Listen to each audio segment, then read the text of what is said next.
Hello, everyone. Hope you're doing well. Today I'm going to talk about the 1971 film Punishment Park, which is directed by Peter Watkins. So, this is a harrowing movie to watch at this current moment in June of 2025 when I record this. This film, it's a pseudo documentary, I guess, a mockumentary, you might call it. And it imagines a scenario in the early 1970s where all dissidents, this is when the Vietnam War is going on, this is when you have massive protests on colleges. The Kent State killings had happened in May of 1970. And in the scenario of this movie, um, all dissidents, protesters, are to be thrown basically into detention camps. All right. And they're put before tribunals, and if they are convicted by the tribunals, they have a choice. They can either serve a long prison term or they can choose punishment park, which basically involves surviving 3 or 4 days in the desert heat while being pursued by police. Okay, so it's a survival game. That is the premise of this movie. I just wanted to quote a critic, Jay Jay Haberman, said of this film. Shot during the post-Kent State Law and Order election of 1970, Punishment Park can seem so outrageous as to verge on camp, but few other movies capture so painfully the rhetoric and desperation of the times. And that's what makes this a really different type of movie in science fiction, in that it's set in the very near future, or it's almost a movie. Let's imagine where things could be 6 months from now, and let's make a movie about that.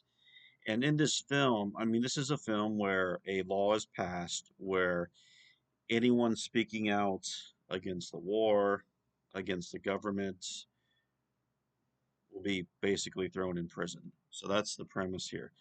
The film follows two narratives where we're in a tribunal where you have citizens on this tribunal who are questioning the accused, who are mostly all young people of, Vietnam War activists, anti-war activists, civil rights activists, and pacifists, conscientious objectors. So you have this back and forth between in the tribunals. And the other narrative follows Punishment Park, where we're following a group of people who are trying to survive in this extremely hostile environment, which is in the Mojave Desert. So there's sort of these. The film is edited in this really, really compelling way, where we have these two narrative tracks going. It is shot in the style of like a BBC news story, with the very deadpan narration with a British accent and things like that. So they really went for Watkins went for a really ultra realistic vibe to the movie. Also, non-professional actors were used. So no, pretty to my knowledge, everyone in this movie had never acted before. So which also gave it another layer of reality. It didn't have anything. It never felt fake or theatrical or anything like that. So, and it should Peter Watkins is a very interesting filmmaker, a very provocative filmmaker who's made movies like The War Game, which was a simulation of a nuclear war type scenario, really brutally realistic movie. And he's taken this approach with other films with that are very critical of the media, very critical of governments. So he's a provocative filmmaker in many ways, and I'd like to. Some of his films are hard to see; they're not too easy to get a hold of. I would like to see more of his work. A lot of his films also deal with the role of the artist. What the role of the artist should be, especially in an oppressive system, oppressive type of government system. So that's a little bit of setup for the movie, and it's about when any kind of political discourse or discussion completely breaks down, where you have two sides who just refuse to listen to each other, where each side gets didactic and has their point, and there's absolutely no compromise. At the tribunal, the people on the tribunal have absolutely no respect at all for the protesters. They just consider them a bunch of spoiled, rotten children, and have and really have no sympathy for them at all. And this was a little bit of the attitude of the time. Kent State is remembered as a tragedy today, but if you go back and look at the history, some people were cheering on what happened at Kent State. They think we need more of that. We need to show these protesters, they need to keep their mouth shut, you know. So that attitude is definitely in this movie.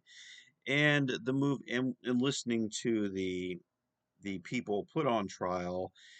And I should mention the Chicago 7 trial, which had happened a few years before in the late 60s, which was the so-called conspiracy to cause a riot at the 1968 Democratic Convention, which led to a very theatrical trial. And a lot of, if you look up the Chicago 7 trial and watch this movie, you'll see a lot of imagery and visuals that really go together between those two events that happened. And the Vietnam War really is at the central point of this, though. We get the sense in the movie that the war, in this fictional scenario, the war has expanded into Asia. It's not just in Vietnam anymore. China has become involved, which did not happen in the actual war, but the idea of the Vietnam War turning into a much larger World War III type situation, which was a real fear people had in the late 60s, early 70s, as far as where the war was going. But there's a lot of, I think, interesting exchanges in the movie about violence and American history, where the protesters make the valid point, just how violence has been so much a part of American history from the beginning. So there's a lot of discourse in this movie about history and violence in that, but also about dissent. How do we treat dissenters? Now, we could say that America never got to the point where it was mass incarcerating Vietnam War protesters. Okay, they did kill some at Kent State and also at Jackson State, Mississippi. And like, what if it had gotten worse? What would the government do? Would mass detention camps happen? During the 9/11 era, we saw some of that with Guantanamo and you know incarcerating those accused of terrorism.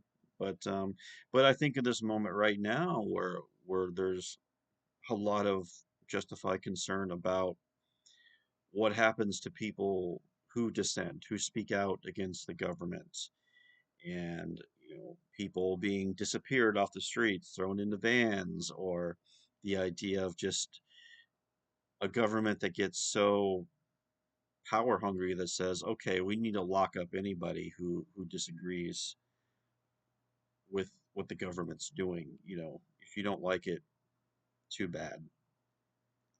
And I think the attitude towards the young in this movie as well, where a lot of the protest was centered on college campuses, and there was this idea that the generational conflict, that young people just need to be quiet, follow orders, and do what they're told. Okay, don't question things. Our generation didn't question things. Why is your generation having to question everything? Okay, so there's a lot loaded in this movie about a lot of the people on the tribunal are civil rights activists as well. And it's interesting where there are outspoken black students on being put on trial, but the tribunal is almost all white except for one man who is, I believe, a Mexican American who is on the panel. But there's uh, in the subtext of the movie, there's a lot also about race and even about gender to a certain extent as well with what's happening. And when you have on the one side authoritarians doing awful things, and then when the pushback becomes so aggressive from the other side, what happens? How does that play out?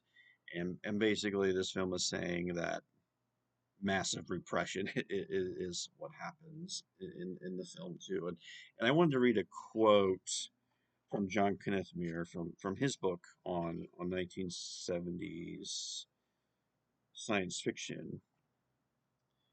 This is how he ended his review. Muir wrote, "All Americans, whether liberals or conservatives, should watch Punishment Park at least once, since both sides have envisioned conspiracies and takeovers by leaders of the opposition party. The film is terrifying, realistic, and brilliantly wrought. And just because it didn't happen here under Nixon or Bush or Obama, this book was written in the 2015, I think, doesn't mean that such a thing can't happen in America in the future. As in 1971, tyranny today seems just one president and one act of Congress away." So, and if you're paying attention to what's happening, you can see how easily that can happen, where a government can become tyrannical gradually.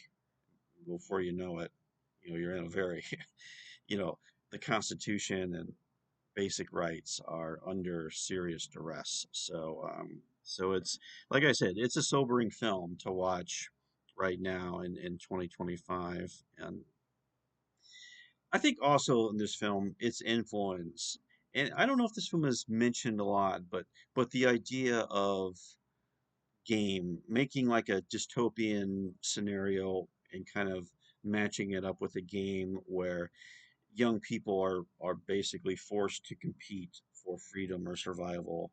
There's the Stephen King novel The Long Walk, or Richard Bachman at the time, which was written in the 70s, which was about young people forced to go on a long walk and the last one standing wins, something like that. The Hunger Games, probably the most popular iteration of that idea of forcing young people to compete for death, basically, all under the guise of this oppressive state. So, and I know I've not watched Squid Game on Netflix, which I should watch that, but I know that takes it to even more extreme levels from what I've heard. So I think you can see Punishment Park being an influence on that idea of dystopias and forcing young people to compete, become gladiators in some ways. So so yeah, those are my thoughts on Punishment Park. Thanks for watching, and I will talk to you later. Bye.